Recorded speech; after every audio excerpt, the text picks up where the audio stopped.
Hello students, कैसे हैं आप सब। उम्मीद है बहुत बढ़िया होंगे, आराम से होंगे, पढ़ाई कर रहे होंगे। तो बेटा आज द्विघात समीकरणों को हल करने के लिए हम एक सूत्र का प्रयोग करने वाले हैं, जिसे कहते हैं श्रीधराचार्य का सूत्र। तो श्रीधराचार्य के सूत्र का निगमन कैसे होता है आज के वीडियो में ये जानेंगे, और उसका द्विघात समीकरणों को हल करने के लिए प्रयोग किस प्रकार करते हैं। लास्ट वीडियो में मैंने बताया था कि पूर्ण वर्ग बना करके किस तरीके से प्रयोग करते हैं, द्विघात समीकरण का कैसे गुणनखंड करते हैं। तो यहां पर हम श्रीधराचार्य के सूत्र का निगमन करते हुए देखेंगे कि क्या क्या चीजें हमें आवश्यक होती हैं किसी द्विघात समीकरण को हल करने के लिए। तो आइए यहां पे एक व्यापक समीकरण लेते हैं, ax square plus b x plus c बराबर 0। यह एक द्विघात का व्यापक समीकरण है। अब इस समीकरण की सहायता से हम श्रीधराचार्य के सूत्र का निगमन करके x का मान निकालेंगे। तो यहां पर निगमन करते समय हमें इस राशि को पूर्ण वर्ग बनाना पड़ता है। पूर्ण वर्ग मतलब जिसका वर्गमूल लिया जा सके। ठीक है, दो घात का समीकरण ही है ये। तो हम यहां पर a कॉमन ले लेंगे, पहले कांस्टेंट वैल्यू को कॉमन लेते हैं। अब यहां पर क्या बचेगा, x square plus b upon a x plus C upon A equal 0। अब इस a से हम 0 को डिवाइड कर देंगे, तो यहां पे बचेगा x square plus b upon a x plus C upon A equal 0 अपान ए। तो ये क्या होगा, खत्म हो जाएगा, 0 हो जाएगा। ठीक है, आप इसे लिख सकते हैं x square plus b upon a x plus C upon A equal 0। अब इसमें इतने को लेकर बाईं ओर रखते हैं, x square plus b upon a x equal minus c upon a. अब यहां पे हम दूसरा वर्गपद निकालते हैं, दूसरा वर्गपद।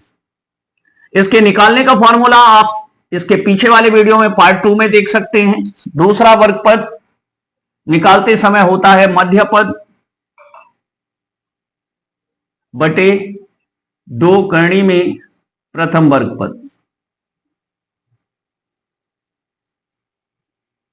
और पूरे का होल स्क्वायर।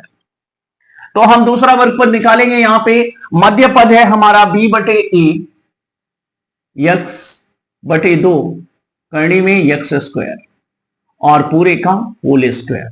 देखो मध्य पद हुआ b अपान ए एक्स, ठीक है, और दूसरा पहला वर्ग पद हुआ एक्स स्क्वायर। तो इस मान को रख दिया, तो यहां पे मिलेगा b बटे 2a एक्स बटे एक्स पूरे का होल स्क्वायर। तो ये कैंसिल हो जाता है और वैल्यू मिलेगी हमें v square upon 4a square. अब पूर्ण वर्ग बनाने के लिए इसे हम इक्वेशन 1 मान सकते हैं यहां पर। अब हम आगे लिखेंगे कि समीकरण 1 में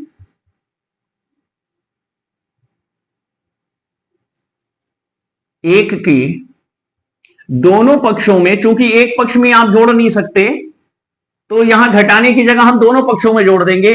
दोनों पक्षों में v square upon 4a square जोड़ने पर,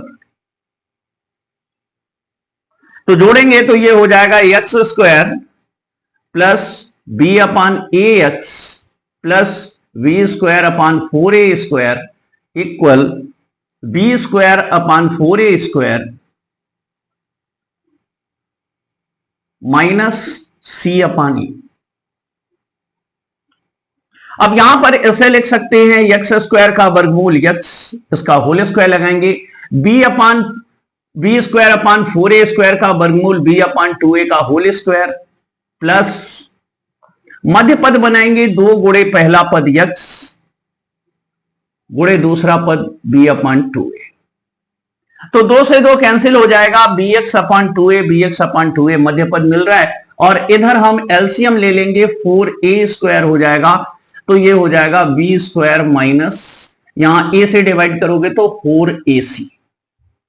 ठीक है, ऐसे लिख सकते हैं x मध्य पद का साइन यानी चिन्ह प्लस दूसरा वर्गपद का वर्गमूल b अपान 2a पूरे का होल स्क्वायर बराबर b स्क्वायर माइनस 4ac अपान 4a स्क्वायर। अब सिंपल सा काम करना है, इसका वर्गमूल ले लेना है, दोनों पक्षों का वर्गमूल ले लेंगे तो वर्गमूल लेने पर होगा x plus b upon a b upon 2a equal plus minus under root b square minus 4ac upon 2a। ठीक है, अपान 4a स्क्वायर, सॉरी। अब x plus b upon 2a equal plus minus under root b square minus 4ac upon 2a हो गया, इसका root से बाहर आ गया। अब x इक्वल हो गया minus b upon 2a plus minus under root b square minus 4ac upon 2a। दोनों के हर सेम है तो x इक्वल मिलेगा minus b plus minus under root b square minus 4ac upon 2a। ये कहलाता है श्रीधराचार्य का सूत्र, जहां a x स्क्वायर का गुणांक है, माने x के साइड में जो भी अंक लिखा होगा वो a है x स्क्वायर के, और x के साइड में जो भी गुणांक लिखा होगा वो b है, और तीसरा टर्म जो अचर पद होगा वो c है। ठीक है, तो इस तरीके से हम श्रीधराचार्य के सूत्र का निगमन करते हैं। ये सूत्र भी खुद में एक सवाल है। ठीक है, तो आइए इस पे डिपेंडेंट क्वेश्चंस को हम सॉल्व करते हैं, मूल निकालते हैं।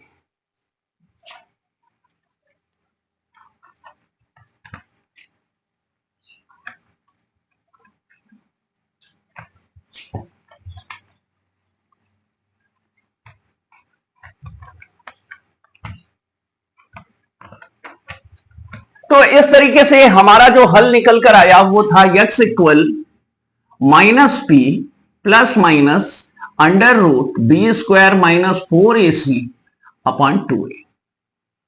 ये तो हमारा फॉर्मूला हो गया। ठीक है, इस फॉर्मूले का उपयोग करते समय कई सारी चीजों का ध्यान रखना होता है। अब जैसे हम एक द्विघात समीकरण लेते हैं,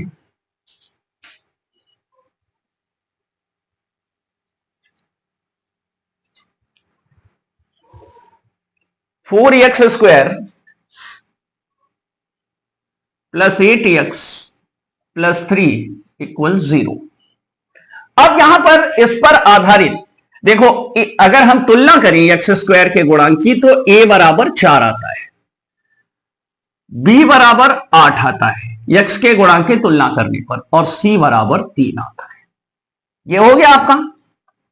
और फॉर्मूले में वैल्यू रखें, अब x की वैल्यू निकालें तो x इक्वल माइनस बी अर्थात minus 8 plus minus under root b square 8 का स्क्वायर माइनस 4 इंटू 3। ठीक है, a c और 4 सूत्र में बटे 2a 2 गुणे 4, ये हो गया minus 8 plus minus under root 64 minus 4 चौक 16 तिया 48 बटे 8। अब x इक्वल ये हो जाएगा माइनस 8 प्लस माइनस, अब देखो 64 में से 48 घटाओगे तो 14 में से 8 गए 6 और 5 में से 4 गए 1, 16 और बटे 8। तो ये हो गया x माइनस 8 प्लस माइनस 4/8। अब ये आपका सॉल्व आ गया। अब x इक्वल एक बार minus 8 minus 4/8 equal minus 12/8 equal 4 दूनी 8 4 तिहाई 12 माइनस 3/2। ये पहला रूट आया।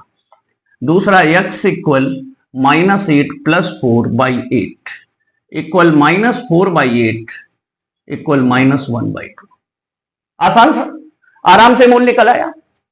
ठीक है, और क्वेश्चंस देखते हैं। इस इक्वेशन की खासियत यह है कि इससे हम किसी भी तरीके के द्विघात समीकरण को सॉल्व कर सकते हैं, चाहे वो रूट में आए, चाहे वो भिन्नात्मक हो, चाहे वो पॉइंट में हो, किसी भी तरीके का कोई भी द्विघात समीकरण हो, इसके सहारे हम हल कर सकते हैं।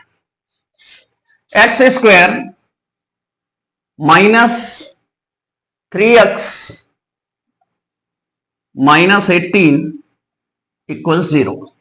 ठीक है, ये एक द्विघात समीकरण है। अब यहां पर इक्वेशन को करते समय सबसे पहले एक्स स्क्वायर का गुणांक लेंगे जो होगा a बराबर 1, b बराबर -3, चिन्ह सहित लेना है, इसका चिन्ह यहां है, इसका चिन्ह यहां है, यहां +1 माना जा सकता है, c इक्वल -80। फॉर्मूला अप्लाई करेंगे, x इक्वल -b, तो -3 ऐसे ब्रैकेट में लिखेंगे, इस माइनस को मिस नहीं करेंगे, नहीं सवाल गलत हो जाएगी। Plus minus under root b square -3 का square -4 into 1 into -8।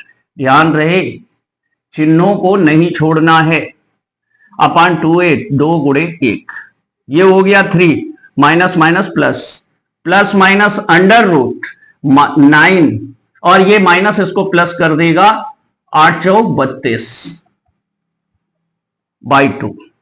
Then x equal मिलेगा आपको 3 plus minus under root 41 by 2। X equal हो गया 3 plus under root 41 by 2, x equal 3 minus under root 41 by 2। एक बार प्लस के साथ लेंगे, एक बार माइनस के साथ लेंगे, तो हम सवालों को सॉल्व कर पाएंगे। आइए क्वेश्चन और देखते हैं।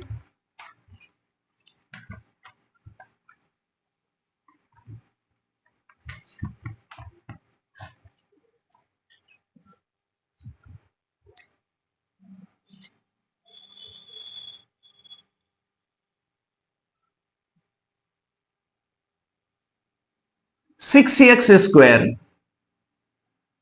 -11x plus 6 equal 0। अब हम यहां भी तुलना करेंगे, a बराबर 6 हो गया, b बराबर -11 हो गया, c बराबर 6 हो गया। ठीक है, अब यहां पर आपको क्या करना है, x equal minus minus b value रखनी है, plus minus under root b square -11 का whole square -4 into 6 into 6 upon 2a, 2 into 6, ये हो गया 11 plus minus under root 121 minus. ठीक है, अब ये हो जाएगा 6 छंग 36 चौके 36 गुणे 4, 6 चौक 24, ये हो गया 144। ठीक है, तो अपॉन 12, अब ये हो गया 11 प्लस माइनस अंडर रूट, अब यहां घटाएंगे तो ये हो गया 3 माइनस 23 बटे 12। वास्तव में ये समीकरण हल नहीं हुआ। ठीक है, क्योंकि इसके ऋण भाग, इसके करड़ी वाले भाग में ऋण आ चुका है। तो ऋण आने का मतलब होता है कि इसके मूल जो हैं वो काल्पनिक है, वास्तविक नहीं है। इन ऋणात्मक करड़ी वाले मानों का क्या करते हैं ये हम आगे की क्लासों में जानेंगे। यहां सिर्फ हमें यह लिखना होता है कि ऐसे समीकरणों को हल नहीं किया जा सकता, क्योंकि हमें जो मान प्राप्त हो रहा है वो काल्पनिक मान है। किसी भी ऋणात्मक मान का वर्गमूल नहीं लिया जा सकता, क्योंकि अगर हम 4 का वर्गमूल लेते हैं तो वो प्लस माइनस 2 आता है, क्योंकि हमें नहीं पता होता कि ये वर्गमूल -2 वर्ग जो 4 था वो -2 का था या +2 का था।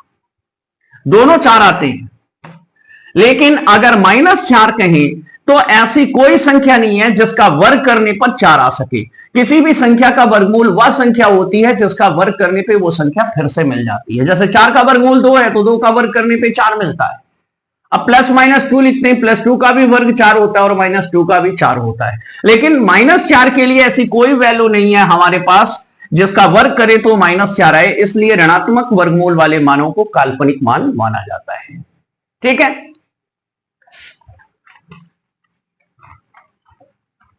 आओ लास्ट क्वेश्चन देखते हैं सूत्र पर आधारित। इसके बाद लास्ट टॉपिक बचता है विविक्त कर और लैंग्वेज वाले क्वेश्चन, जो अगले वीडियो में हम आपको देंगे। अब देखिए, एक्स स्क्वायर -3x -10 इक्वल 0। तो यहां पर a बराबर 1 है, b बराबर -3 है, c बराबर -10 है।